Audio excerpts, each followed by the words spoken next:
Meus irmãos, nós vamos continuar nossa série de mensagens, Rei dos Reis, Senhor dos Senhores.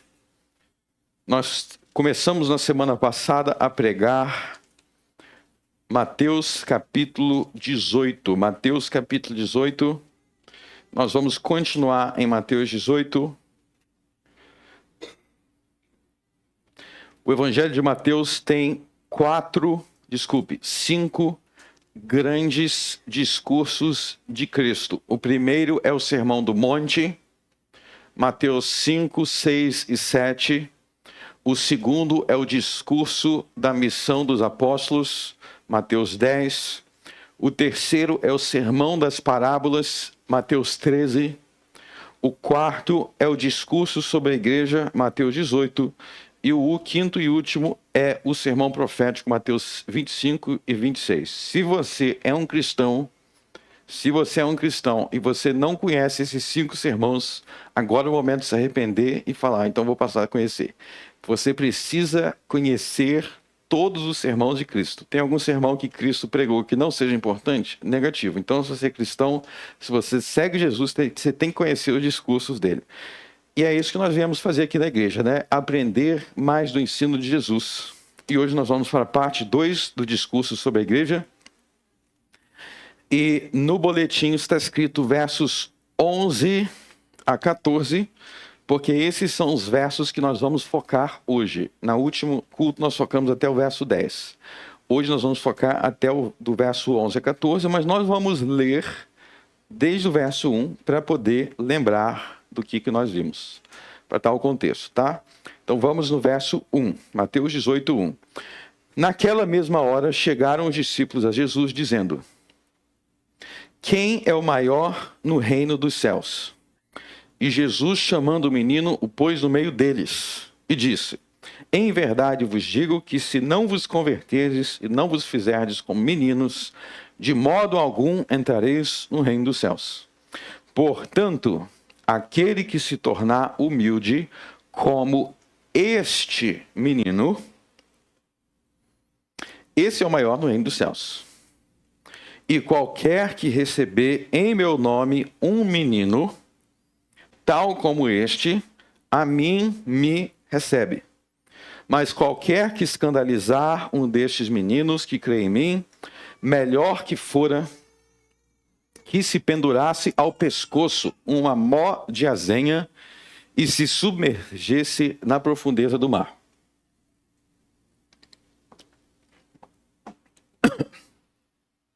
Ai do mundo por causa dos escândalos, porque é menester que venham os escândalos, mas ai daquele homem por quem o escândalo vem. Portanto, se a tua mão ou teu pé te escandalizar, corta-o e atire para longe de ti. Melhor te entrar na vida coxo ou aleijado do que tendo 2 mãos ou 2 pés seres lançado no fogo do inferno, no fogo eterno. E se o teu olho te escandalizar, arranca-o e atire-o para longe de ti. Melhor te entrar na vida com um só olho do que tendo 2 olhos seres lançado no fogo do inferno. Vede, não desprezeis alguns desses pequeninos, porque eu vos digo que os seus anjos nos céus sempre veem a face de meu Pai que está nos céus. Porque o Filho do Homem veio salvar o que se tinha perdido. Que vos parece? Se algum homem tiver 100 ovelhas, e uma delas se desgarrar, não irá pelos montes, deixando as 99 em busca do que se perdeu, da que se desgarrou? E se porventura achá-la, em verdade vos digo que maior prazer tem por aquela do que pelas 99 que não se desgarraram. Assim também não é vontade de vosso Pai, que está nos céus, que um destes pequeninos se perca. Até aí. Amém. Então, meus irmãos, nós vimos no sermão anterior que quando os discípulos de Jesus, e a palavra discípulo aqui, ela é mais abrangente do que a palavra apóstolo. Isso é importante entender. Jesus tinha 12 apóstolos e somente 12 apóstolos. Mas os discípulos incluíam os apóstolos, mas não eram somente os apóstolos. A palavra discípulo significa aluno.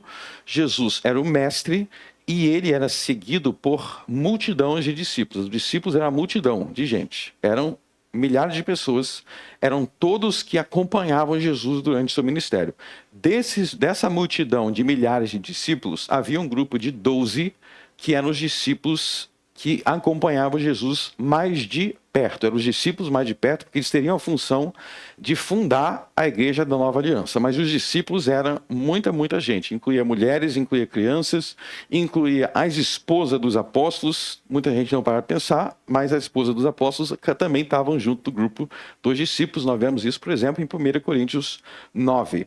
Tá? Então, os discípulos eram muita gente. E aí os discípulos, eles perguntam, alguns discípulos, quem é o maior no reino dos céus? E talvez, se você fosse responder essa pergunta, você responder, o maior no reino dos céus, o maior na igreja deve ser um dos 12 apóstolos, deve ser João, deve ser Pedro, deve ser Mateus, um desses caras que foram escolhidos para escrever a Bíblia, deve ser ele. E Jesus, ele desafiou a expectativa de todo mundo, porque ele puxou no canto uma criancinha pequenininha e disse assim, esse aqui é o maior. Ou seja, todo esse grupo de discípulos, Pedro, João, Tiago, Mateus, toda essa galera aí, Jesus não apontou para nenhum deles. Ele não falou, o maior aqui é Pedro, ele não falou o maior aqui é João, ele falou o maior é esse pequenininho aqui. Esse é o maior no reino dos céus, e ele ensinou que aquele pequenininho ali, aquela criancinha ali, deveria servir de padrão, de referência para os próprios apóstolos. Isso é algo realmente impressionante, porque ele está colocando uma criança como modelo para os apóstolos imitar em sua humildade. É o que ele diz no verso 4, 5 em diante. Ele está colocando os seus discípulos mirins, os pequenininhos. E a mesma coisa se a gente fizesse essa pergunta aqui na igreja, né? Quem é o mais importante aqui na igreja? Talvez alguém fale, o mais importante é o pastor porque ele prega. E Jesus diria para você, não, o mais pastor não, os maiores aqui não sou eu. Não sou eu. No meu lugar o maior é Jesus, número 1 Jesus, e dentre nós mortais, Deus trata os pequenininhos da igreja como os mais importantes. Então, olha só como tantas vezes Jesus, ele subverte o olhar humano das pessoas. Ele contraria o olhar humano, né? Falando em termos humanos, como é que o homem vê? Quem são os mais importantes do mundo? Quem são as pessoas mais importantes do mundo? Pela ótica humana, a gente vai falar os presidentes, os reis, né? O presidente dos Estados Unidos, o rei da Inglaterra, alguém grande assim, a gente diz. Só que se a gente perguntar para Deus, ele não vai falar nenhum desses. Ele vai puxar e vai apontar para alguém que ninguém achava que era grande, mas Deus considera muito grande. Por quê? Como diz o verso 4, o parâmetro de Deus não é o mesmo parâmetro do homem. Deus não se pauta pelos mesmos critérios que nós.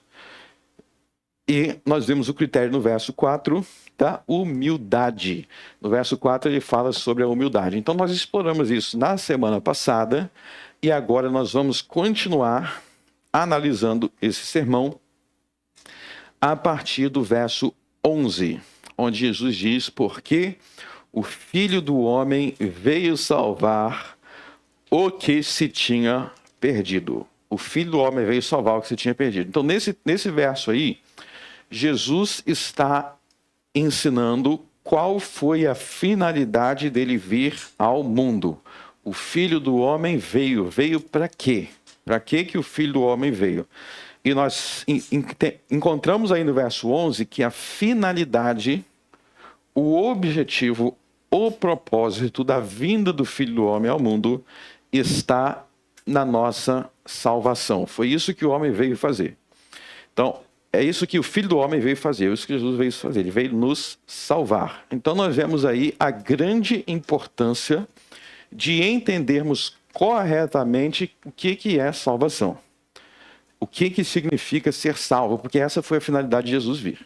Então, se a gente não entender, ou não procurar entender para que Jesus veio, a gente vai estar desprezando toda a sua obra. A gente está desprezando toda a sua obra. A gente está fazendo pouco caso dessa grande obra. Ele veio salvar o que se tinha perdido. Ok? É importante entender que a vinda de Jesus ao mundo, o Pai enviando o Filho, não faz com que Deus ganhe nada do que ele já não tinha, ou que ele seja beneficiado de alguma coisa. Então, isso aqui é o que na teologia nós chamamos a doutrina da aceidade de Deus. Na teologia tem umas palavrinhas difíceis, mas vocês vão aprender. Então, repita comigo. Aceidade. Aceidade. Tem nada a ver com línguas estranhas. Vou explicar o que é aceidade. Aceidade é uma palavra difícil para explicar algo que é bastante simples. A aceidade de Deus significa que Deus é autossuficiente. É um dos atributos de Deus. Um dos atributos de Deus é que Deus é completamente autossuficiente. Ninguém aqui é autossuficiente. Se de repente você fala assim, eu sou autossuficiente sim, porque eu tenho trabalho e eu pago as minhas contas. Não. Mas se você ficar 3 dias sem beber água, provavelmente você já vai morrer. Então, 3 dias sem água, você morre, sem comida, você morre.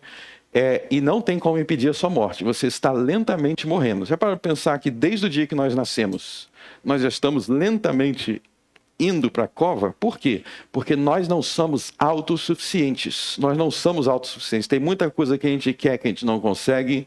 Tem muita coisa que você queria dar um... As mulheres aí passam os cremes para tentar parar as rugas, porque nós estamos envelhecendo e caminhando para a morte. Tomara que você morra só depois dos 200 anos. Mas um dia você vai morrer, por mais que demore, a morte chega. Porque nós não somos autossuficientes. Deus é. Deus é autossuficiente. A aceidade de Deus quer dizer que ele não precisa de nada, nem de ninguém. Deus não precisa de você para nada. Entender que Deus não precisa de você para nada é muito importante para você entender o amor dele. Você só vai entender o amor de Deus quando você plenamente, perfeitamente, quando você entender que ele não precisa de você para absolutamente nada. Ele não precisa de mim para absolutamente nada. Deus precisa de mim para pregar aqui todo domingo? Não, porque a hora que ele quiser, ele bota alguém aqui melhor do que eu. Se ele quiser, ele bota alguém melhor do que eu. Se ele quiser, ele bota alguém melhor do que você para fazer qualquer coisa. E o que isso tem a ver com o amor de Deus, que nós vamos ver nesse texto? Se Deus é autossuficiente e, portanto, não necessita, olha a palavra que eu usei, não necessita de nada e de nem de ninguém, então tudo o que ele faz por você não é por necessidade e sim por amor. Então vou dar um exemplo para você, né? Então vocês aí que são grandes cozinheiros na cozinha, grandes churrasqueiros, né? Tem um dia lá que a mamãe de repente está cozinhando e aí você vai chamar o seu filho aí criança, vai chamar ele para te ajudar na cozinha. Eu pergunto, quando você chamou seu filho para ajudar na cozinha, ajudar você a fazer um bolo, vocês vão fazer um bolo juntos, você chamou teu filho para te ajudar. Esse ajudar entre muitas aspas. Porque para fazer aquele bolo, você sabe fazer sozinho. Se você for analisar, aquela criancinha está te atrapalhando. Porque ela é mais devagar, aí ela derrama mais. Para que você chamou teu filho? Para pensar. Para que você chamou teu filho para ajudar você a fazer o bolo? É porque você precisa? Não. Mas é porque você ama teu filho e quer que ele faça as coisas contigo. Você quer ele ali por perto, é só isso. Você quer a ajuda dele. Por quê? Porque uma das características do amor é querer a pessoa amada por perto fazendo as coisas contigo. Reflita sobre isso em várias áreas. Em várias áreas. Você chama seu amigo. Vamos ali, meu amigo ou minha amiga, vamos fazer umas compras juntas. Vamos fazer compras juntas. Você precisa, olha o verbo, precisa daquela pessoa para fazer compras. Você não sabe fazer compras sozinho? Saber, eu sabe. Então, por que você chamou a pessoa? Porque não é uma questão de necessidade, é uma questão de amor, de companheirismo. Você quer aquela pessoa junto contigo, fazendo juntos. Não é assim? Essa é uma das características do amor. Então, quando você entender que Deus não precisa de você para nada, você vai entender que tudo o que Ele inclui em você é porque Ele te ama. Ele te inclui nas coisas porque Ele te ama, não é por necessidade. Então, para que Deus decidiu incluir os homens na proclamação do Evangelho? Para que homens proclamando o Evangelho? Ele poderia descer do céu, falar do céu para todo mundo e acabou. Não, Ele quis que nós fôssemos incluídos em seus planos, por amor. Ele quis que os homens fossem incluídos nos seus planos. Então, em vez de fazer tudo diretamente, Deus fez de uma forma que nós ajudamos uns aos outros e Ele nos ajuda por nosso meio para que assim exista amor, o amor dele por nós, que tem prazer em nos incluir, e Ele gera amor um pelos outros porque nós fazemos as coisas pelos outros. Ele podia fazer tudo sozinho. Okay? Nunca se esqueça disso. Deus pode fazer tudo sozinho. Mas Ele quis nos incluir porque Ele nos ama e porque Ele quer que nós amemos aos outros. Então, de repente, tinha alguém doente, tem alguém doente, e Deus poderia curar essa pessoa sozinho, sem dar satisfação. Não precisa falar com ninguém. Mas Ele quis curar por meio da sua oração. Ele quis que ocorresse por meio da oração para criar um vínculo de amor entre os homens, porque nós estamos orando uns pelos outros, nós estamos agindo pelos outros, e para criar um vínculo de amor, porque Ele nos ama, Ele gosta de nos usar, Ele gosta de nos incluir. Se você entender isso, você vai começar a entender por que a obra da salvação é inteiramente fundamentada em amor. Então, o Filho do Homem veio salvar o que tinha se perdido. O que Jesus é beneficiado nisso? O que Deus é beneficiado em te salvar?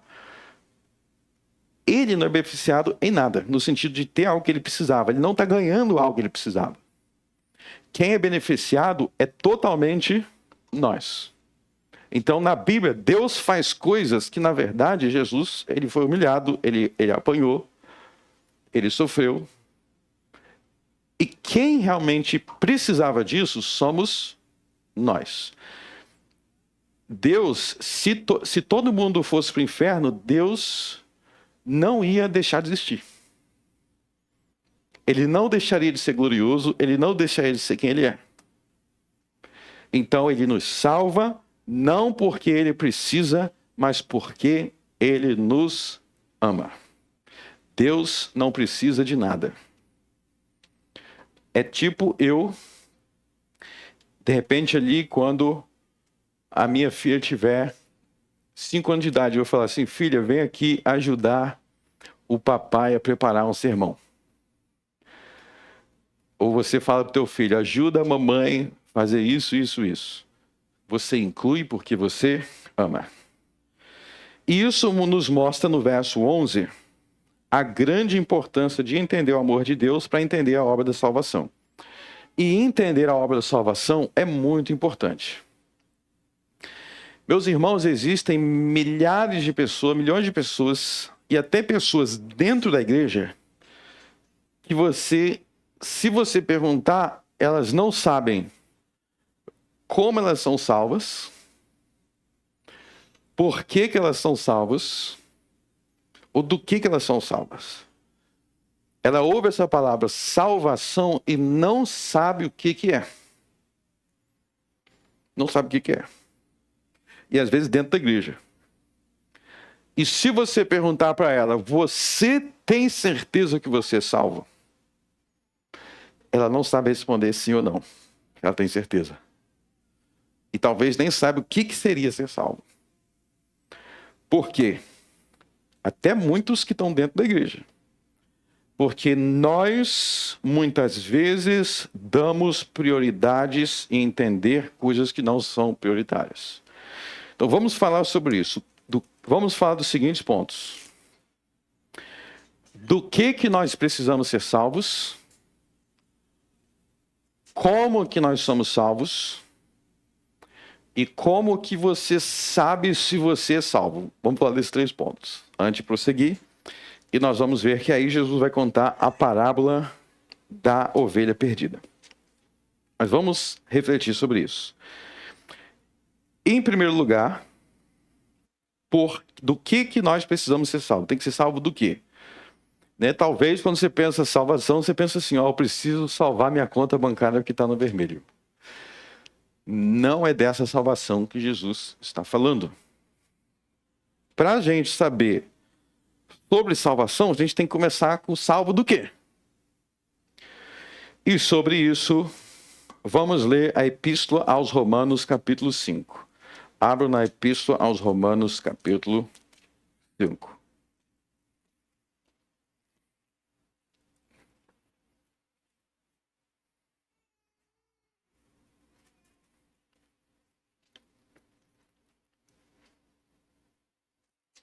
Romanos capítulo 5, verso 12 diz: Portanto, como por um homem entrou o pecado no mundo, e pelo pecado a morte, assim também a morte passou a todos os homens, por isso que todos pecaram. Então aí no verso 12, o apóstolo vai falar de dois problemas que afligem a raça humana. E esses dois problemas que ele menciona aqui são os dois principais problemas. Vocês têm que guardar isso. Esses dois problemas aqui são os dois principais problemas, porque todos os outros problemas que existem só existem por causa desses dois aí. Quais são os dois problemas do verso 12? Problema número 1 se chama pecado. Repita comigo, pecado. Problema número 2, morte. Repita comigo, pecado e morte. Todos os seus problemas, sem exceção, não tô exagerando. Todos os seus outros problemas, eles só existem por causa desses dois. Vamos pensar por quê. Número 1, pecado. Então, olhe ao seu redor. Olhe para o mundo ao seu redor. Qual é o principal que há de errado no mundo? O principal que é errado do mundo é porque os homens e as mulheres roubam, matam, mentem, adulteram, são invejosos. Esse é o grande problema do mundo. Agora eu vou te mostrar como é que esse grande problema do mundo, que é o pecado, mentir, roubar, adulterar, por que ele é a causa de outros. Alguém aqui tem uma tranca na casa? Quando você vai dormir à noite, você fecha a sua porta? Por quê? Eu vou pensar por quê? Por que você fecha a sua porta quando você vai dormir? Porque existem ladrões e assassinos. Se não existisse roubo, e nem assassino, nem estuprador, etc., você não vai precisar dormir trancar a porta da sua casa quando vai dormir.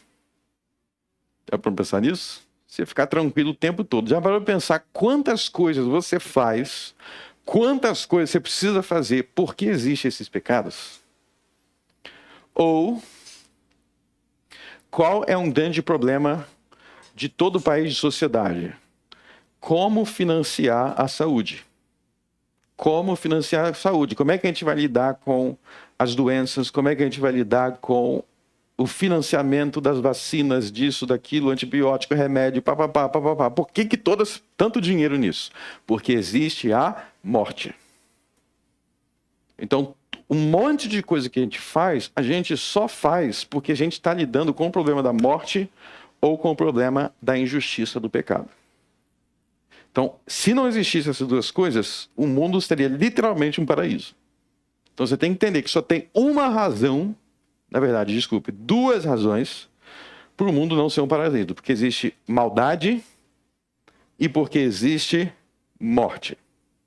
Porque existe pecado e porque existe morte. Por que você chora? Lá em Apocalipse 21, diz que no novo céu e na nova terra não haverá mais choro.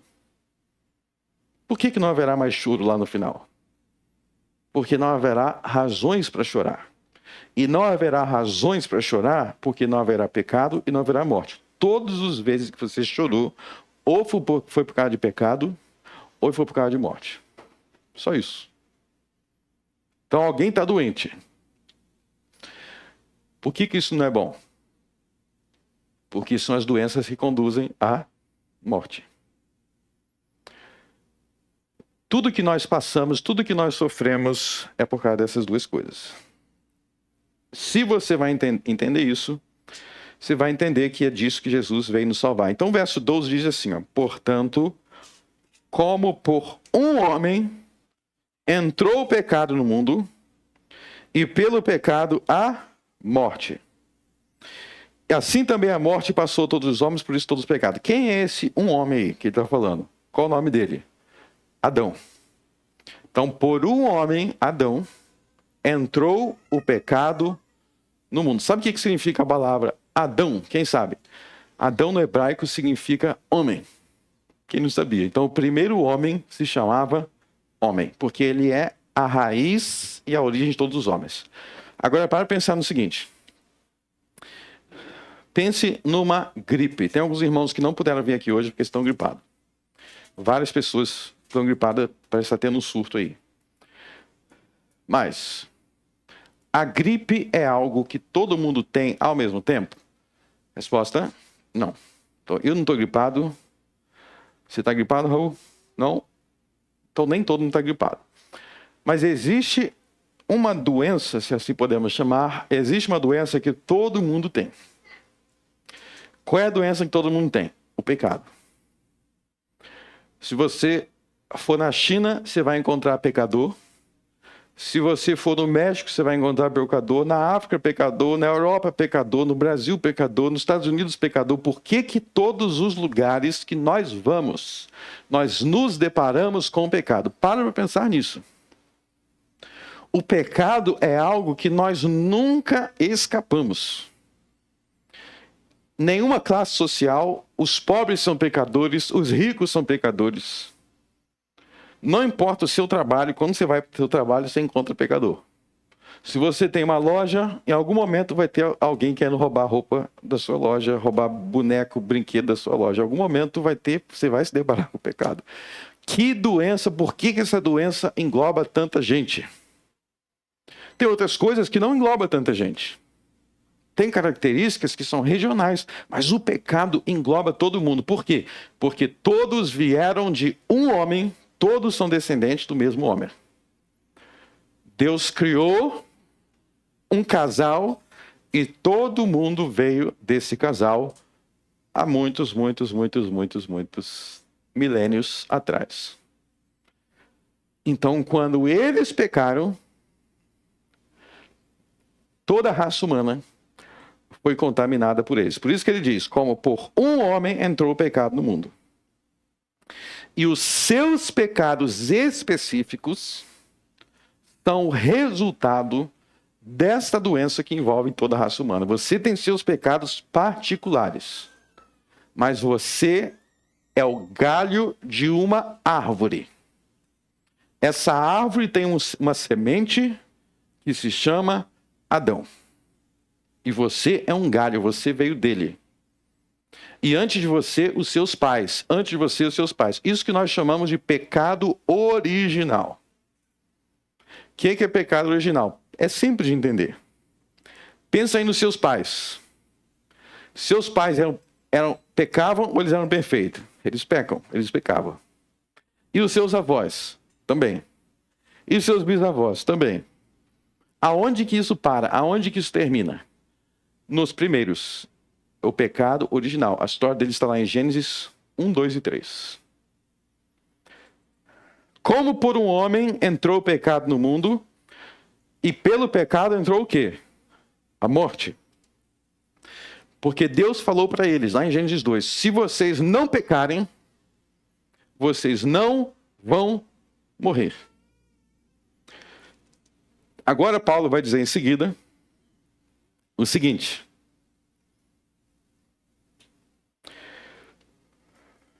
No verso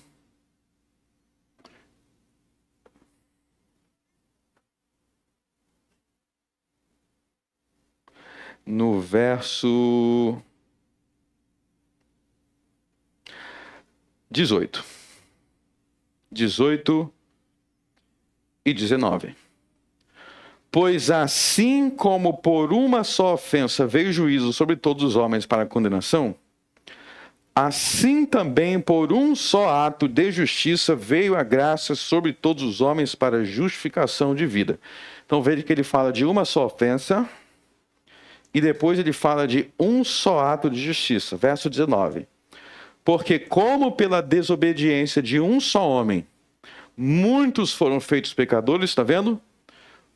Um só ato de ofensa, verso 18. Verso 19, um só homem. Então, esse um só homem é Adão. E esse um só ato de ofensa é quando Adão se rebelou contra Deus. Então, essa uma só ofensa de Adão se rebelando contra Deus é o pecado original, quer dizer, o pecado da origem. Esse pecado original é o que fez com que, verso 19, é o que nos fez com que nós fomos feitos pecadores. Só que aí vai vir o outro lado da moeda.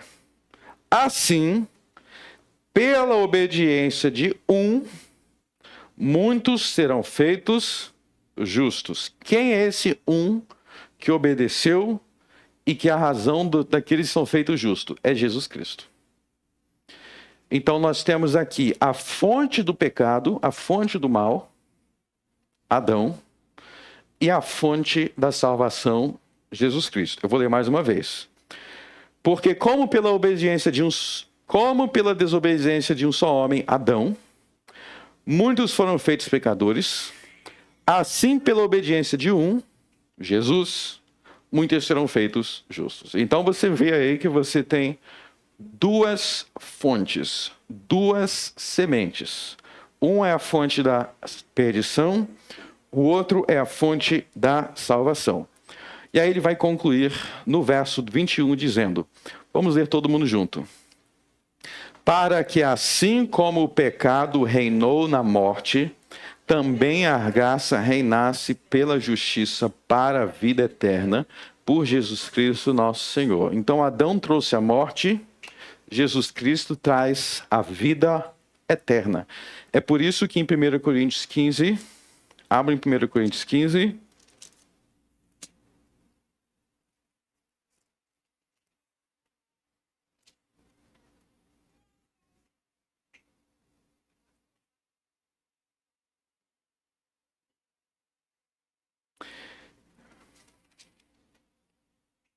verso 21 e 22.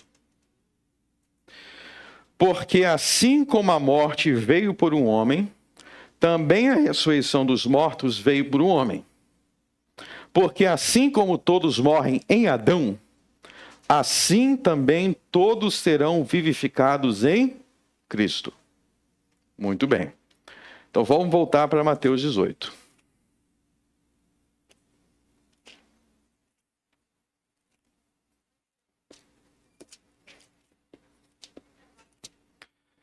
Então, em Mateus 18, 11, porque o Filho do Homem veio salvar o que se tinha perdido. Vamos agora responder a pergunta. Do que você precisa ser salvo? Você precisa ser salvo dos seus pecados, número 1. Número 2, você precisa ser salvo da morte. E de tudo aquilo que está relacionado ao pecado e de tudo aquilo que está relacionado à morte. Por isso, que como nós vimos lá no início do Evangelho de Mateus, não existe salvação onde não existe arrependimento. O que Jesus quando começou a pregar em Mateus 4? Arrependei-vos, porque é chegado o reino dos céus. Se Jesus veio nos salvar de nossos pecados, aqueles que vão sendo salvos, aqueles que são salvos, são aqueles que vão manifestar arrependimento dos seus pecados. Ou seja, aqueles que não se arrependem de pecados, aqueles que não se arrependem do mal, eles não são salvos porque o objetivo da salvação é te tirar do pecado. É te tirar da lama. É igual você falar assim, ó, eu vim para te arrancar da lama. Bom, se eu realmente te arrancar da lama, tirar da lama, você vai ficar limpo. Você vai ser limpo do pecado. Ou seja, aqueles que escolhem permanecer em seus pecados são aqueles que rejeitam Jesus como Salvador. Não tem meio termo. Se você quer permanecer em seus pecados, você quer rejeitar Jesus como Salvador. E aí talvez se pergunte, o que é pecado então? O que é pecado? Bom, eu acho que isso aqui não é pecado. Eu acho que isso aqui não é pecado. Bom, a primeira coisa que você tem que entender sobre isso é que a sua opinião ou a minha opinião do que é pecado tem importância zero. Ok? Tem importância zero. O que eu acho que é pecado é completamente irrelevante. E por que minha opinião é irrelevante? Simples, porque eu não sou o criador dos céus e da terra. Então vamos entender aqui, contando uma outra parábola, tá? Vamos dar o exemplo do bolo de novo, tá? Você fez um bolo de chocolate. E aí eu chego lá, eu falo assim, eu queria chocolate, eu queria que fosse de chocolate branco. Tá? Eu não gostei desse seu bolo de chocolate marrom. Eu queria que fosse chocolate branco e eu queria que tivesse um coco assim em cima. Bom, sinceramente, é você que fez o bolo. Então é você que tem que saber qual bolo você quer. Eu falar para você que você tem que ser o bolo que eu queria é irrelevante. Você fez o bolo, você diz como que é. É as 5 coisas mínimas.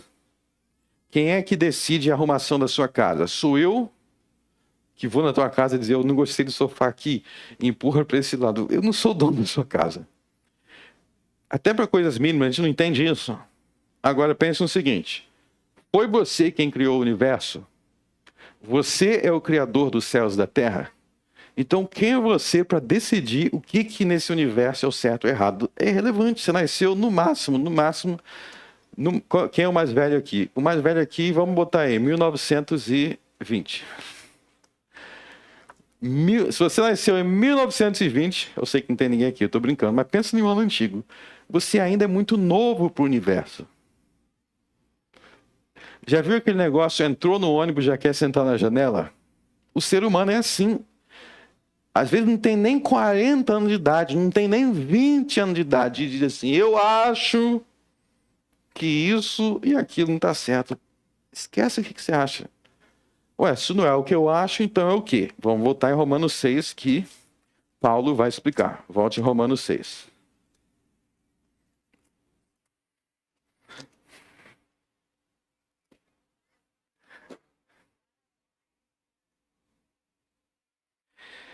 Na verdade, a gente estava em Romanos 5.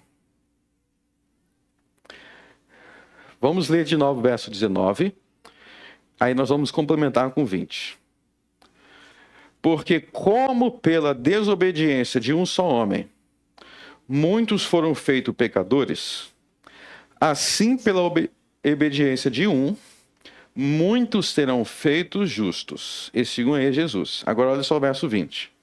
Veio, porém, a lei para que a ofensa abundasse.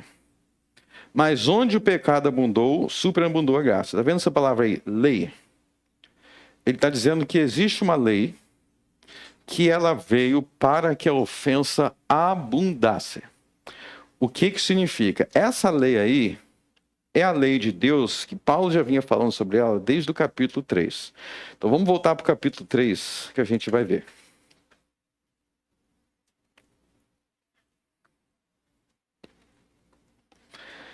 Capítulo 3, verso 19. Ora, nós sabemos que tudo que a lei de Deus diz, tudo que a lei diz, aos que estão debaixo da lei diz, para que toda boca esteja fechada e todo mundo seja condenado diante de Deus. Por isso, nenhuma carne será justificada diante dele pelas obras da lei, porque pela lei vem conhecimento do pecado.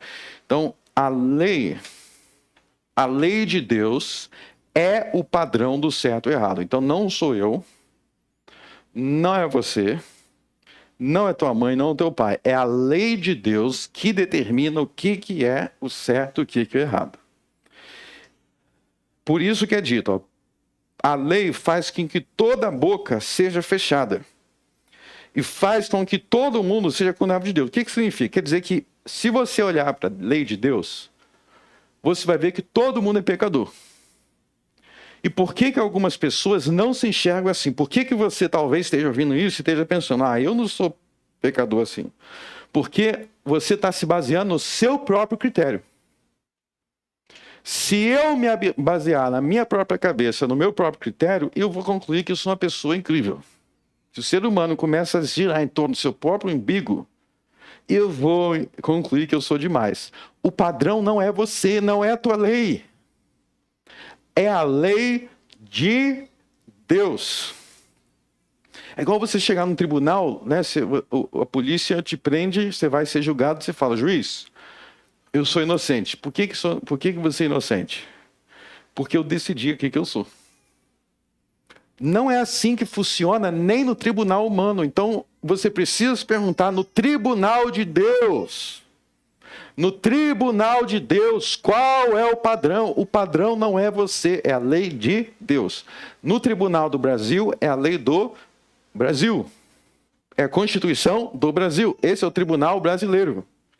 E no reino dos céus, é o tribunal de Deus. E assim como a sua opinião é irrelevante no juízo humano, a sua opinião é irrelevante.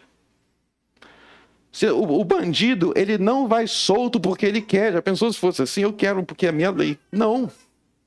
Depende da lei do país. Assim no reino dos céus é a lei de Deus. Se você entender isso, você vai entender o capítulo 6. Volte de novo. Veio, porém... Desculpe, 5:20. Toda outra falando 6. Romanos 5:20. Veio, porém, a lei para que a ofensa abundasse. O que quer dizer que a lei faz com que a ofensa abunde? É muito simples. Vou te explicar. Antes de você conhecer a lei de Deus, você sabe na sua consciência que você tem defeitos. Você não precisa conhecer nada de Bíblia. Se você não conhecesse nada, você ia saber que você tem defeitos. Mas quando você estuda a Bíblia, estuda a lei de Deus, você descobre que você tem mais defeitos do que você pensava. Ou seja, a lei faz com que o pecado se mostre mais abundante. É pior do que você pensa. Uma analogia. De repente a pessoa está sentindo ali que ela está com uma tosse, que ela está com um sintoma tal. Ela sabe que tem algo de errado com ela. Quando ela vai no médico, ela descobre que é pior. É pior do que ela pensava. A lei de Deus faz isso. Ela vai mostrar que a sua doença é pior do que você pensava. Quer ver? Se você não conhece a Bíblia, vamos dizer que você tem conhecimento zero da Bíblia. Aí você sabe, pela sua consciência, que a Bíblia mostrar de lei natural, você sabe que se eu esquartejar alguém é errado, né? Então não precisa conhecer a Bíblia para saber que esquartejar alguém é errado, porque Deus já imprimiu isso na nossa consciência quando fomos criados. Porém, se você ler a Bíblia, você vai aprender que o não matarás também é com palavras e com ofensas.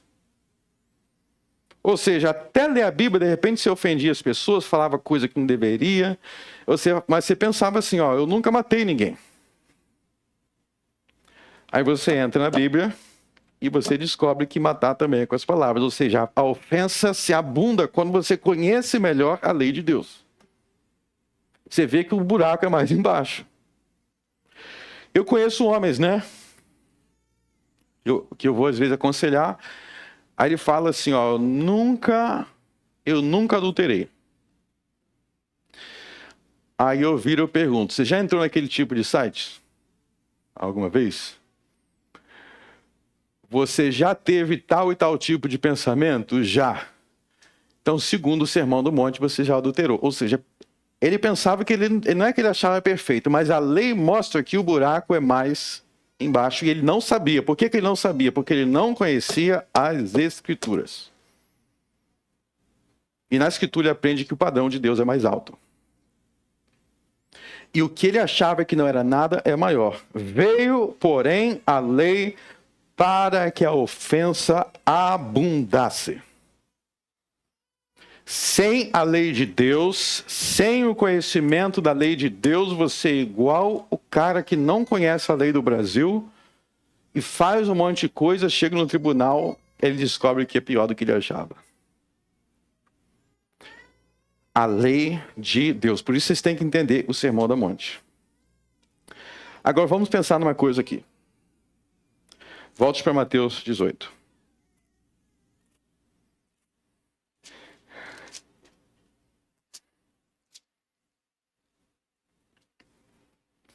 Eu quero que vocês percebam que no contexto, nos versos 12 e 13, Jesus vai enfatizar na parábola da ovelha perdida que essa obra da salvação que ele veio nos salvar é porque ele nos ama muito. Ele vai dar uma comparação. Sabe aquele pastor das ovelhas, o homem que tinha 100 ovelhas, e uma delas se desragar, não irá pelos montes, deixando as 99 em busca da que se desragou.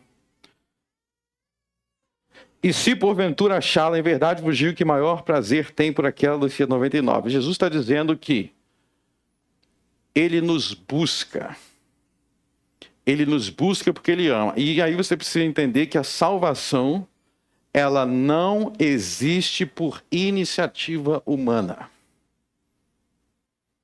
Ela existe por iniciativa de Deus. É Deus que tomou a iniciativa. Então Deus nos amou primeiro. E porque ele nos amou, ele foi atrás da gente. Então não fica com o pensamento assim, eu sempre busquei Deus. Para pensar nessa linguagem de buscar a Deus, sempre busquei a Deus, parece que Deus estava correndo de você e você estava correndo atrás dele. Deus não estava correndo de você. Era você que está correndo. E ele que está correndo. Está vendo a perspectiva?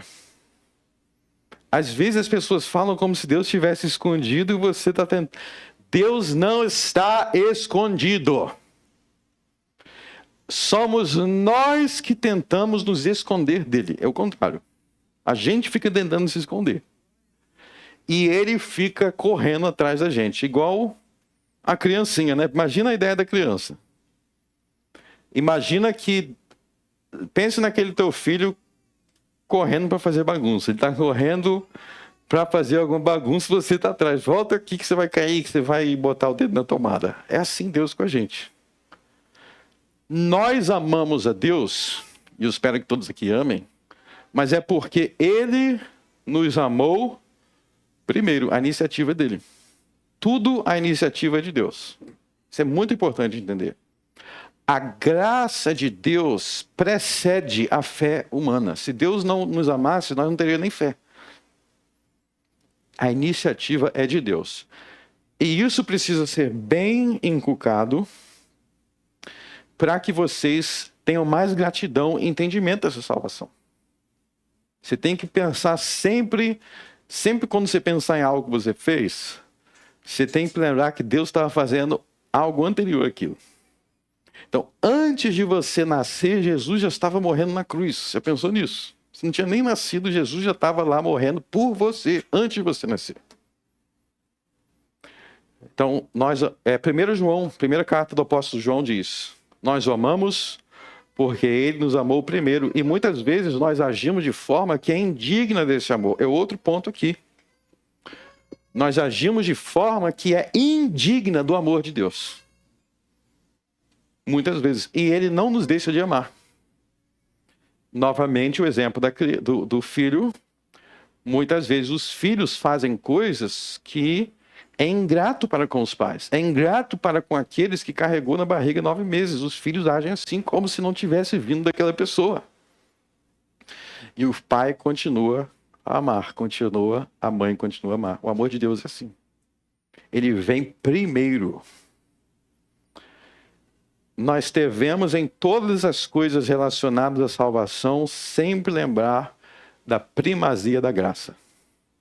A graça vem primeiro. Todo o resto, se eu vou crer, se eu vou obedecer, isso é posterior. Primeiro vem o amor de Deus. É a base de tudo. E Jesus está ensinando essa parábola. Não é a ovelha perdida correndo atrás do homem. Cadê meu dono? Cadê meu dono? É o homem correndo atrás da ovelha perdida. É o Filho do homem que veio ao nosso encontro. Aí ele vai falar algo muito importante no verso 14. Assim também não é vontade de vosso Pai que está nos céus que um destes pequeninos se perca. Então vocês veem aí que Jesus continua no tema das crianças. Você vê que ele continuou falando dos pequeninos. Então existe nesse texto a ideia de Jesus como o Salvador das crianças. Jesus, o Salvador das crianças. E aí entra um tema muito importante, que eu já venho batendo na tecla aqui, é que as crianças também precisam de salvação. Por que que as crianças também precisam de salvação? Veja que Jesus, ao falar dele como aquele que veio salvar os que tinham se perdido, ao falar da ovelha que ele está correndo atrás, ele está no contexto falando dos pequeninos. Por que que os pequeninos precisam de salvação? Se eles estão tão fofurinhas. Começa a refletir. Os pequeninos morrem. Eles também morrem. Por que que os pequeninos morrem? Nós acabamos de ver em Romanos 5. Isso vem um problema lá de trás, a existência da morte no mundo. Ou seja, a gente tem que entender que os pequeninos, por mais gorduchinho que sejam suas coxas, eles estão inseridos nessa tragédia mundial. Entenda que esse problema não é um problema individual. Como eu disse da gripe. Para você estar gripado, eu não estou. Essa tragédia do mundo é algo que envolve todo mundo. Não é uma questão individual de ninguém. É a tragédia humana, a tragédia da morte, a tragédia das doenças. Todo mundo é afetado. Então, quando Jesus diz, eu quero os pequeninos, ele está dizendo no contexto, eu vim para que esses pequeninos tenham vida, que é o assunto de Romanos 5. Eu vim para que a morte não seja a palavra final sobre os pequeninos também. Porque assim como por um só homem entrou a morte e as doenças e afeta todo mundo, Jesus veio fazer o contrário, ele veio reverter para que a morte não seja a palavra final nem para os pequeninos. Não seja a palavra final. De modo que nós podemos dizer, por causa do pecado que se alastra na raça humana, nossos filhos nascem em uma sociedade corrupta, nossos filhos nascem numa sociedade depravada. Antes deles entender, eles já estão no meio de, muitas vezes, pais corrompidos. Mas a gente pode dizer, nossos filhos são salvos. Nossos filhos têm a vida eterna, não por causa de nós, nem por causa de Adão, mas por causa de Jesus Cristo, que veio ser, então, o Salvador dos pequeninos. De modo que nós podemos ter esperança e fé com relação aos nossos filhos, porque a obra de Jesus inclui os pequeninos. Jesus deixa claro aqui, vou repetir, não é a vontade de vosso Pai que está nos céus que um destes pequeninos se perca. Ou seja, se não fosse Jesus, qual seria a esperança para os nossos filhos? Nós não teríamos esperança nenhuma, seria mais um deste mundo. Então aqui Jesus ensina a gente a tirar os olhos do que nós vemos por consequência deste mundo corrupto e de morte que nós vivemos, e olharmos para a esperança da vida eterna também com relação aos pequenos. E por isso que aqui nesta igreja nós enfatizamos os pequenos. Porque nós cremos que eles estão nos braços de Jesus, que disse: eu sou a luz do mundo. Quem me segue não andará em trevas. Essa promessa inclui as nossas crianças. Meus irmãos, tem tanta coisa triste nesse mundo, mas uma das coisas mais tristes que tem é a ala do câncer infantil. É muito triste uma criança com câncer. O que nós podemos dizer em situações assim? Se a gente só olhar para este mundo aqui, a gente vai falar, é aquilo ali e acabou. Acabou. Vocês entendem que o mundo de Adão, vamos usar a terminologia bíblica, o mundo de Adão é muito triste. Porque tudo termina em tragédia. No mundo de Adão, tudo termina em tragédia, porque tudo termina em morte. Mas no novo mundo que Cristo veio inaugurar, assim como por um só homem entrou a morte, por um só homem entrou a vida eterna. Ou seja, Jesus está dizendo que toda esta consequência para os pequeninos, ele veio ao mundo resolver, para que não permanecesse daquela forma. E para pensar como isso é incrível. Pensa aí no seguinte, quantos anos de vida você vai viver? No máximo você vai viver até 120. Se entrar para o Guinness, né? Tem o livro dos recordes, tem alguém lá com 120 e pouco que viveu. Mas normalmente você vai viver menos do que isso. Agora pense no seguinte, todo o sofrimento que você passou nesse período de ano de 70 anos, 80 anos, 90 anos, todo o sofrimento, não é nem um segundo comparado com a eternidade.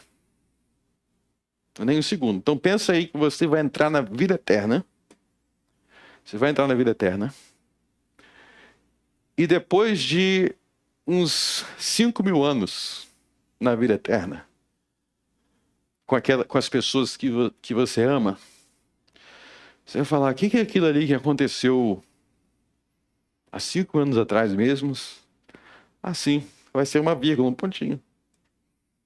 Vai ser um pontinho. Todo o sofrimento que você pode passar, no máximo vai ser 80 anos. Não tem mais como isso. No máximo 90. Você viver bastante. No máximo 100.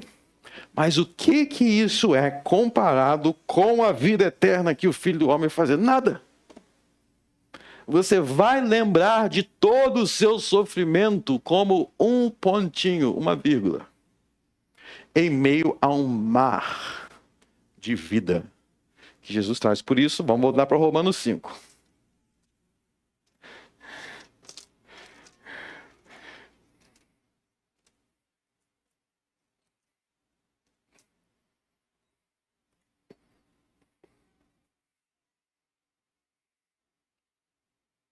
Vou ler de novo o verso 20. Na minha leitura anterior, eu enfatizei a parte A.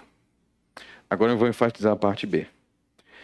Veio, porém, a lei para que a ofensa abundasse. Então a lei de Deus mostra que é pior do que você pensava. Mas aí tem ponto vírgula.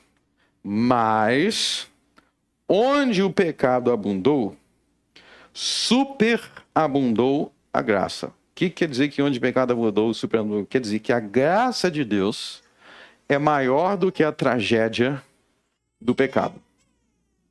Então a tragédia do pecado, o pecado entrou no mundo, trouxe morte, essas tragédias são ruins. Mas a graça de Deus é maior. Verso 21. Para que assim como o pecado reinou na morte, também a graça reinasse pela justiça para a vida eterna. Por Jesus Cristo, nosso Senhor. Ou seja, o reino, assim como teve o reino da morte, virá o reino da justiça, o reino da vida eterna, que vai ser maior. Vai ser maior. O mundo da vida eterna, da ressurreição de Jesus, ele vencerá o reino da morte. E por isso que diz Apocalipse 21, não haverá mais lágrima, nem sofrimento. Ele fala que as coisas antigas serão até não lembradas. Então, meus irmãos, enquanto estivermos nesta vida, nunca perca isso de vista. Se você perder a graça de Jesus de vista, você vai enlouquecer. Você vai enlouquecer. Esse mundo aqui é uma loucura desde Adão. O livro de Jó fala muito sobre isso. Jó reflete por que acontece isso, por que acontece aquilo outro. Jó vai falar, tem as viúvas sendo desamparadas, tem os órfãos, tem isso, tem aquilo. Até que Jó fixa os seus olhos no Redentor. E Jó diz, eu sei que o meu Redentor vive. E aí Jó fala sobre a ressurreição e sobre a vida eterna. Por fim levantarei da terra e com a minha carne eu verei a Deus. Essa é a esperança que nós devemos ter para os nossos pequeninos. Volte em Mateus 18.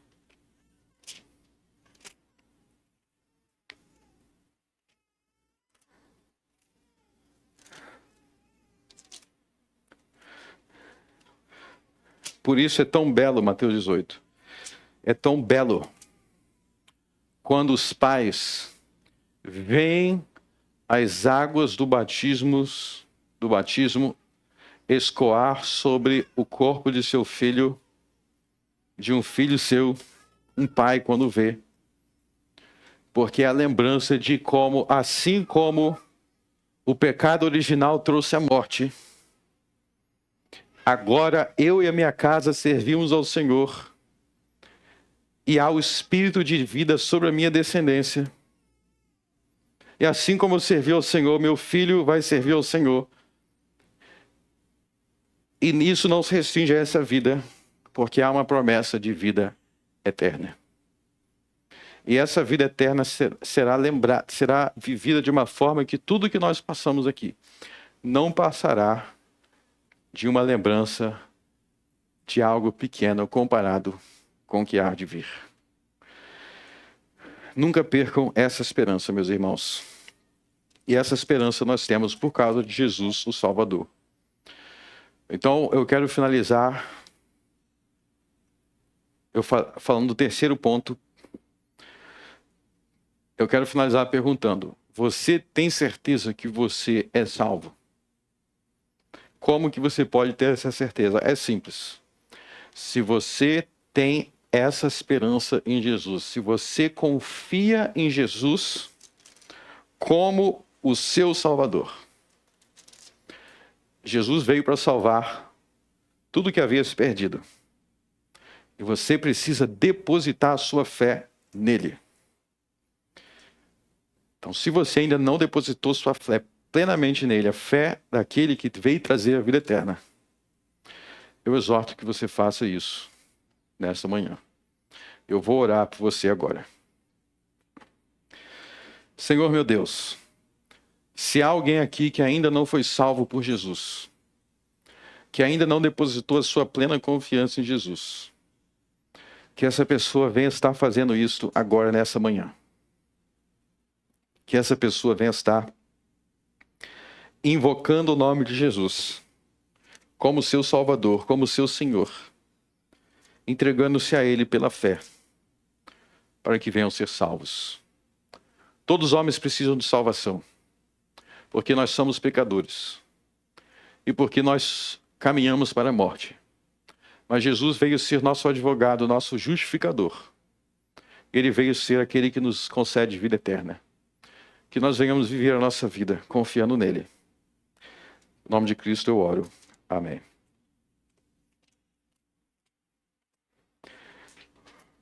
Romanos capítulo 10. Não precisa abrir, eu vou ler. Romanos 10. Verso 9. Se com a tua boca confessares ao Senhor Jesus, e em teu coração creres que Deus o ressuscitou dentre os mortos, serás salvo.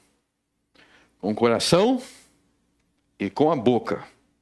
Se com a tua boca confessares ao Senhor Jesus, e em teu coração creres que Deus o ressuscitou dos mortos, não tem nada que vai te impedir de herdar a vida eterna. Então repitam comigo. Jesus Cristo é o Senhor, e eu creio que o Pai o ressuscitou dos mortos, e por isso eu hei de ressuscitar também. Eu e a minha descendência ressuscitaremos no último dia. Amém.